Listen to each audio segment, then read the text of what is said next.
Oh, I think we're live. Hello, beta readers.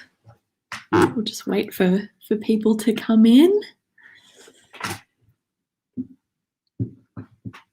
If you're in Melbourne right now, like me, looking out the window, you would think that it was midnight. It is very dark out there, although I haven't really, I'm not often outside at midnight, so this is just what I imagine midnight to look like. It's very rainy and blustery. I've actually got a blanket over my knees. That's how cold I am. Oh, hello, Tracy from Sydney. Hope it's not as cold in Sydney as it is in Melbourne. It's actually so cold that I couldn't quite figure out if I wanted a cup of tea or a gin and tonic. So I just made myself a cup of tea and a gin and tonic just to alternate between the two.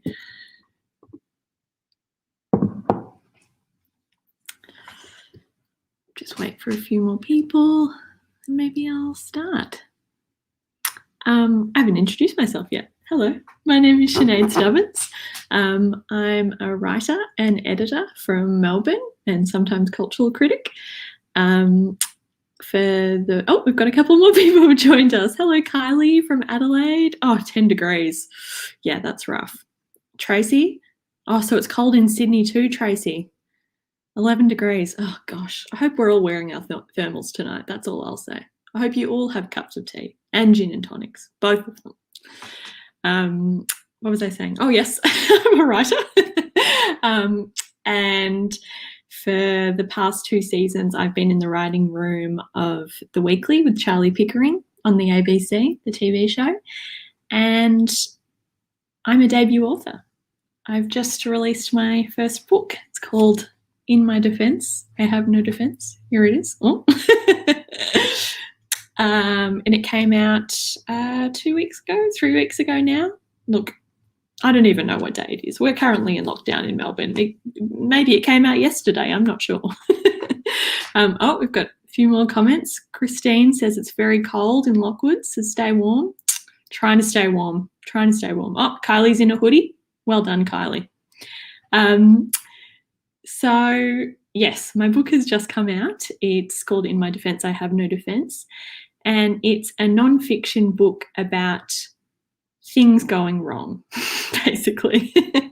It's basically a collection of stories, like the subtitle says, Catastrophes in Pursuing Perfection.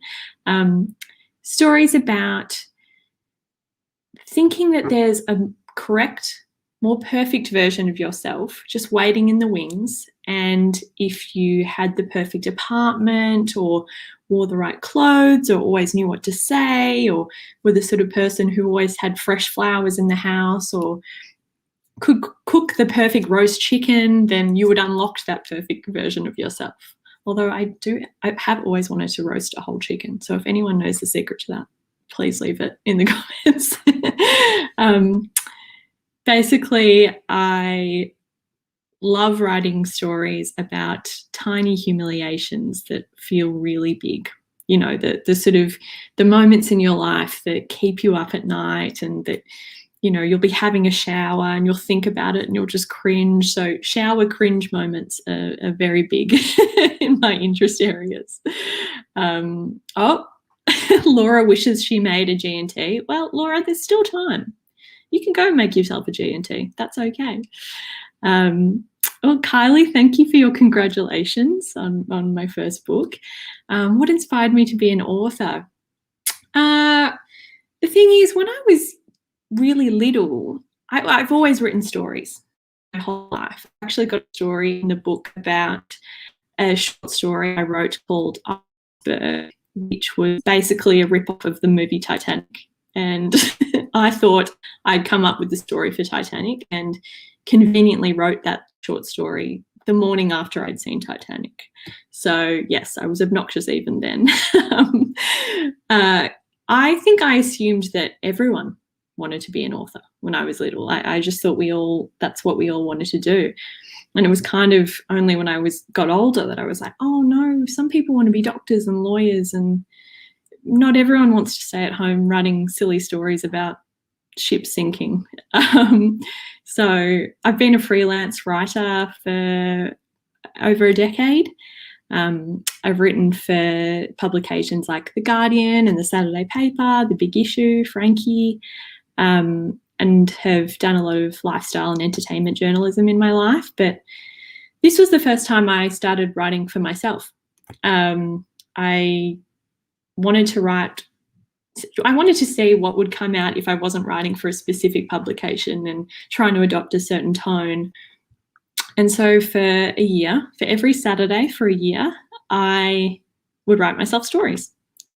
And something I looked forward to was at my day job, which was advertising at the time. I would just be shivering with excitement, waiting to get to that Saturday to write my own stories. And so, Lynn Kelly has asked, how long did you take to write this book? Yes, it was about a year. The funny thing was, when I finished it and it was ready to pitch, I was lucky enough to have an agent, Danielle Binks, who was going to pitch this book with me. And I finished it in March 2020. And I don't know if we all remember what happened in March 2020, but the world basically shut down. So we had to put it on pause because we weren't sure if a book like this would work during that time. There was a lot of uncertainty. So it kind of took a back seat for a few months. And in that time, I actually thought of a few other stories. And so it worked out well. And then we began pitching it again in September. And I was lucky enough to start working with Affirm Press, who are a dream publisher, and they totally understood what I wanted to do. And from there, we just got cracking. And so ironically, the day the book launch was meant to be, a few weeks ago, was the day that Victoria brought back their COVID restrictions. So unfortunately, I didn't get to have a book launch, which, I know it doesn't mean much in the scheme of things, but it broke my heart a little bit. So that was a bit sad, but I was lucky enough that a couple of days before we went into lockdown, I was able to visit a few inner city booksellers. So get to see the book in the bookshops and talk to people and sign a few copies, which was just wonderful. And I'm really looking forward to lockdown ending so I can go and have a look at the book in bookshops properly. And so if you see me in a bookshop and I'm crying, I'm really okay. I'm just overwhelmed with joy to be able to see the book out and about. Gavin Williams said, I laughed like a drain when I read this book. Gavin, that's a fantastic thing to say. Thank you so much.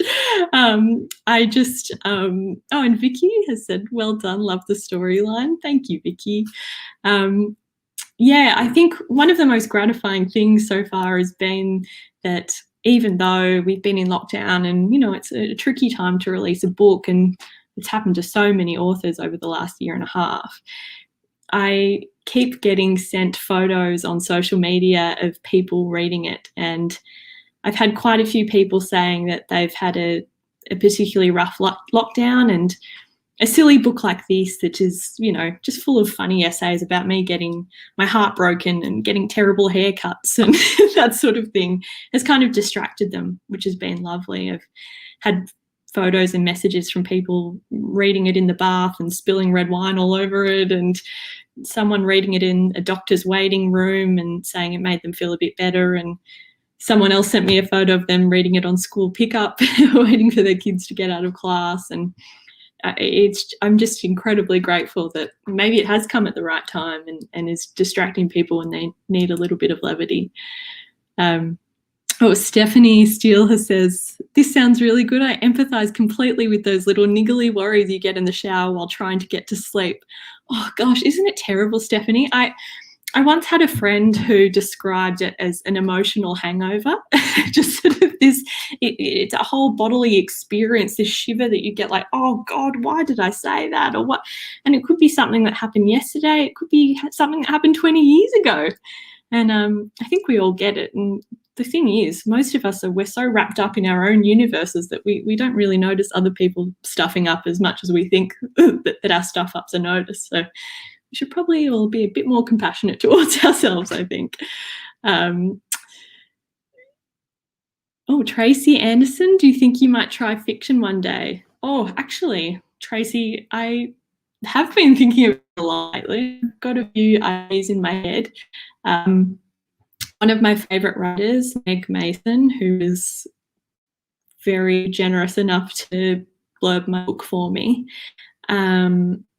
She is one of my sort of towering examples of how you can write fantastic fiction books and fantastic non-fiction books.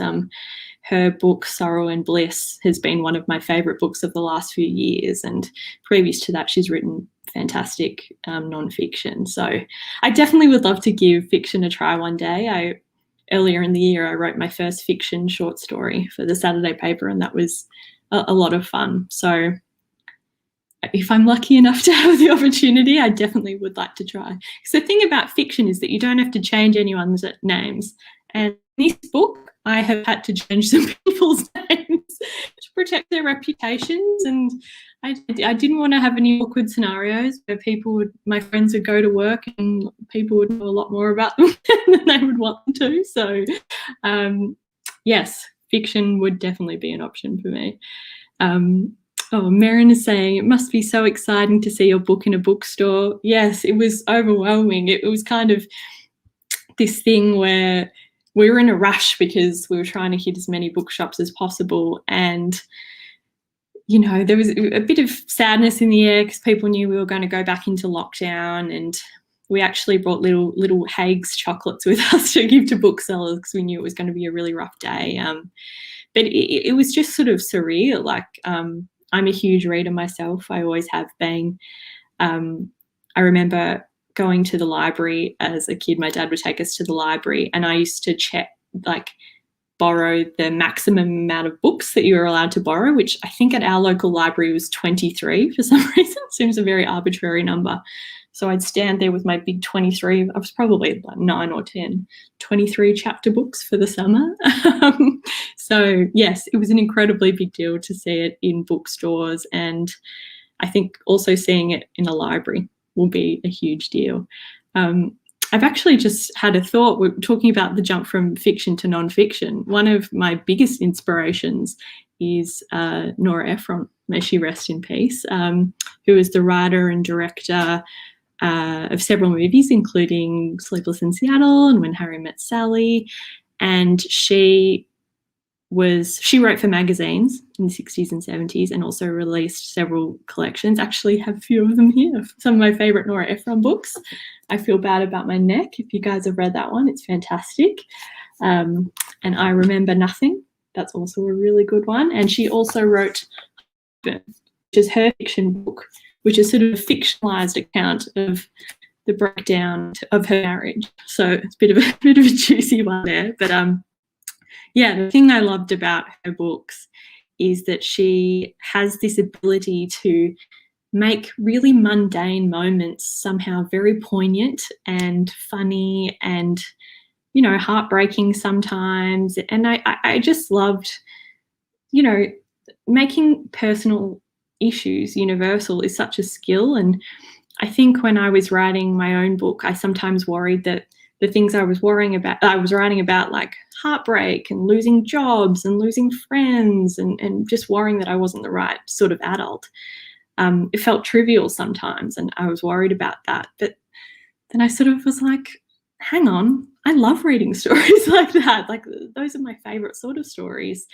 And so I tried to give myself a bit of a break. And, you know, I think there can be this thing where humor essayists are sometimes criticized for, you know, writing about things that seem a bit frivolous or, you know, a bit ordinary. But I think sometimes those criticisms land unfairly on female writers as opposed to male writers, that's a conversation for another time. But yes, Nora Ephron is just my patron saint of everything.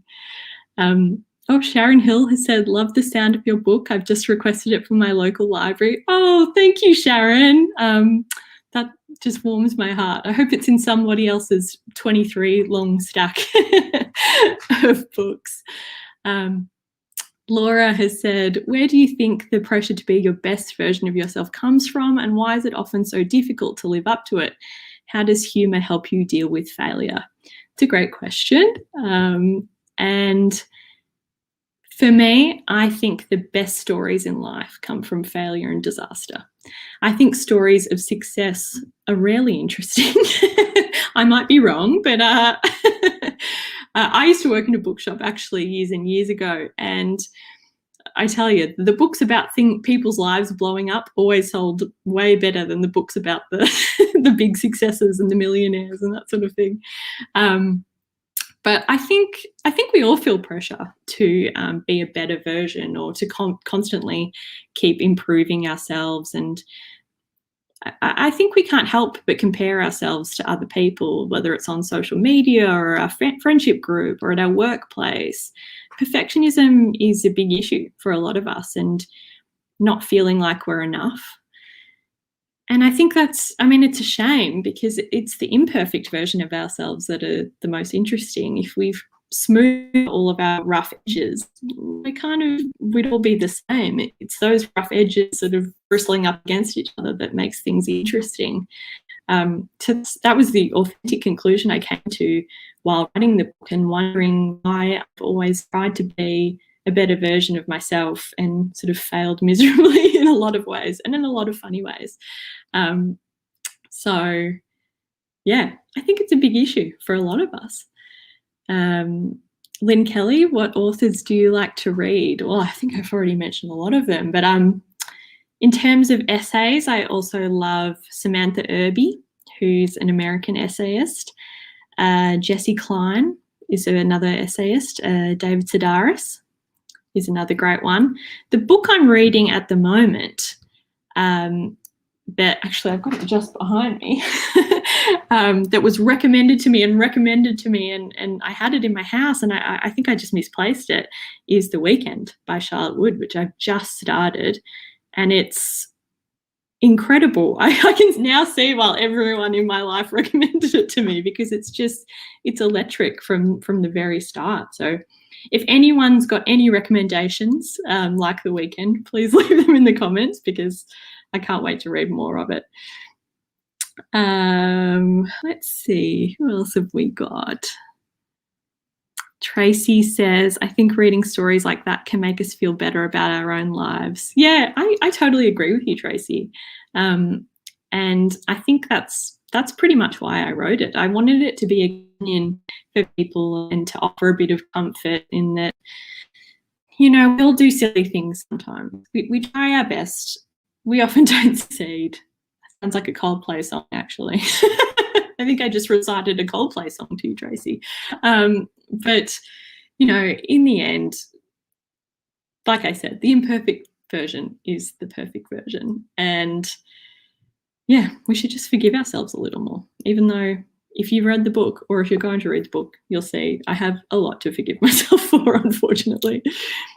Laura says, how many items do you own that appear in the story about all the things that make up a good grown-up apartment? Okay. So there's a particular story in the book that I've already received a lot of messages and emails about. And it's kind of a satirical piece about the things in your apartment that when you're of a certain age, you think, okay, I need to get this thing. I need to get a scented candle that cost a bit too much money, that I only light when guests come over. I need to buy a beautiful cheese grater that majestically, when you grate the cheese, it's like snow on a Japanese mountain, that sort of, I need to have a special soap from Aesop or something that smells like lemon myrtle, all of these little things that we try to signal to each other that we're all grown up, even though no one really knows what they're doing, I think. And the answer is I have quite a few of those items, Laura. So when I am making fun of things in the book, it's because I'm making fun of myself for being a cliche, which I know that I am.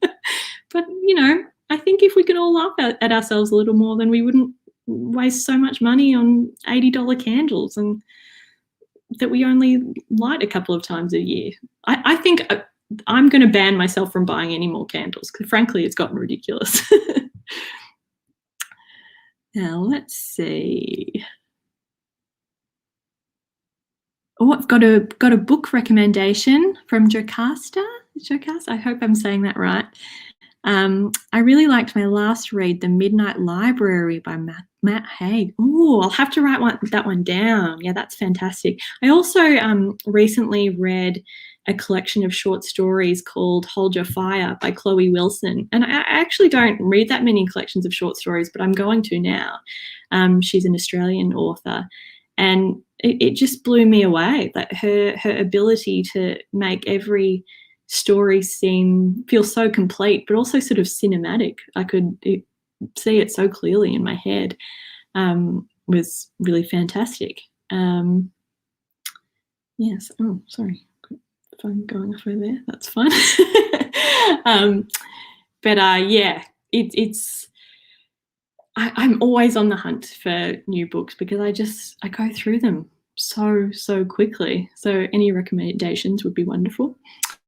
So a bit more about the background of this book is that I was also sort of writing it while working on The Weekly, as I said, with Charlie Pickering on the ABC. And I actually have a story in the book about that because I started this job during the pandemic over Zoom, which sounds like it would be easy, but there are certain things that you miss over Zoom as opposed to starting a job in an office.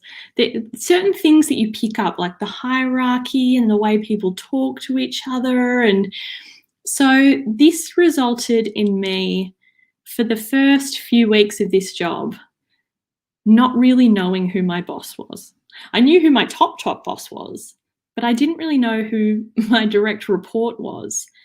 I also didn't really know if we got lunch breaks. So for the first 2 weeks, I just sort of didn't have lunch.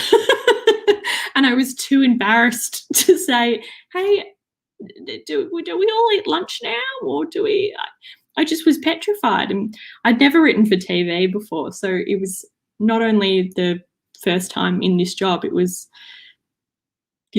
first time in the industry. So I didn't really know how it worked. So that was a fairly embarrassing moment. It was also, one day I was reading a script that, because that's how you pitch ideas over Zoom and then you read your scripts. And I was reading a script to the writer's room and I knew the script wasn't that good. And just as I was getting to the punchline of the script in my tiny apartment, my partner, who had just been to the bathroom, flushed the toilet. So it was almost like even the entire apartment was telling me how terrible this script was. So that's just, one of many embarrassing moments that I write about in this book. We've got some more Nora Ephron fans. Fantastic. Thank you, Lisa, for your congratulations on the release of my book. I hope that I do get a belated celebration too. But honestly, I have just been blown away by the support on social media from other writers and from booksellers, just really championing the book. And anytime anyone tells me that it's gone them through a hard day, it's kind of makes my heart full. So I've been really lucky in a lot of other ways. Carolyn, you love Nora Ephron too. Oh, she was so wonderful and so funny. And she has, sorry, I could talk about Nora Ephron for hours. She has this ability to say these things that I feel like if I said them, I'd be worried about being too nasty. But somehow Nora says them and you're like, that's just perfect. She never worried about being too mean. I'd love to be like that. Jane has asked, what's your dream writing job? Ooh, that's a really good question. I mean, I feel so fortunate that I was able to write a book. I didn't think it would happen to me. I thought, this may sound silly, but I kind of thought that the only people who were allowed to write books were either people who were famous and on the television or, had a PhD or, didn't have to have a day job. And so I still am kind of in shock that I have a book. I sometimes look at her and I'm like, does this really belong to me? Also, fun fact, that's not me on the cover. It's just another girl with triangle hair. Isn't that funny? Yes, so my dream writing job right now is to write another book. I would love to keep writing for TV though. That's fantastic. And I love writing for outlets like the Saturday paper. It's a lot of fun, and I love working with editors. I love collaborating. So as long as I can keep doing what I'm doing, I'm set.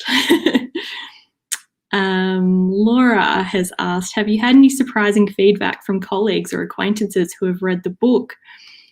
Well, I was a bit worried about this. I was worried because a lot of the book is me telling my own story, but I do tell some stories about other people that, I thought might get me in trouble. But I think the funniest reaction has been people who don't realize stories are about them. It teaches you a lot about people's self-perception, because there has been a couple of times where I had, an acquaintance say to me, oh gosh, that story was so funny. Like, what a weird thing to happen to you. And I'm like, oh, that person definitely hasn't recognized that they were in this story. So I think that has been the biggest surprise. Hopefully they don't watch this, and I've dobbed myself in now. Laura has asked, there's a lot of pop culture references in the book. Can you tell us why you don't believe in guilty pleasures? Yeah. So I write a chapter, there's an essay in the book about weekends and the concept of weekends, and how I've always felt sort of guilty that instead of wanting to go to Pilates and then go for a hike and go to the farmer's market and make a quiche, I've never really wanted to do that stuff on the weekends. And all I really want to do on the weekends is watch television, which I know sounds very bad and lame, but that's how I relax. I love to watch TV.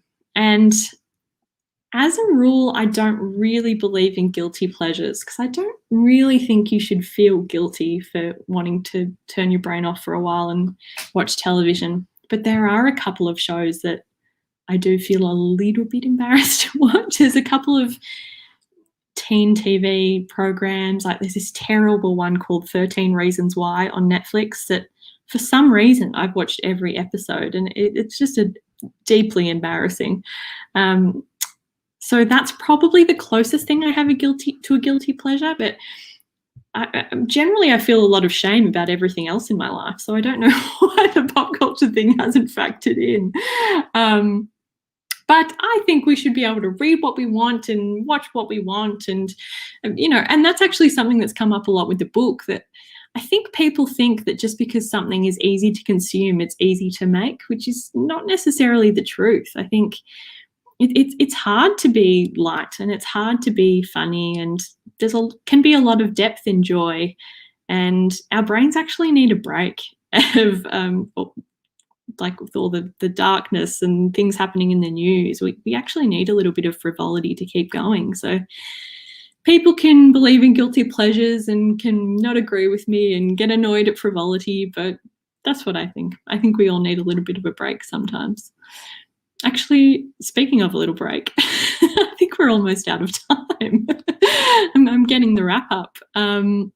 But I'm so grateful to have been talking to you tonight on this blustery, scary Hitchcock-ian night. And thank you so much for hanging out with me. If you're in Melbourne, we're out of lockdown soon, hopefully. So, yes, thank you for spending this lockdown night with me.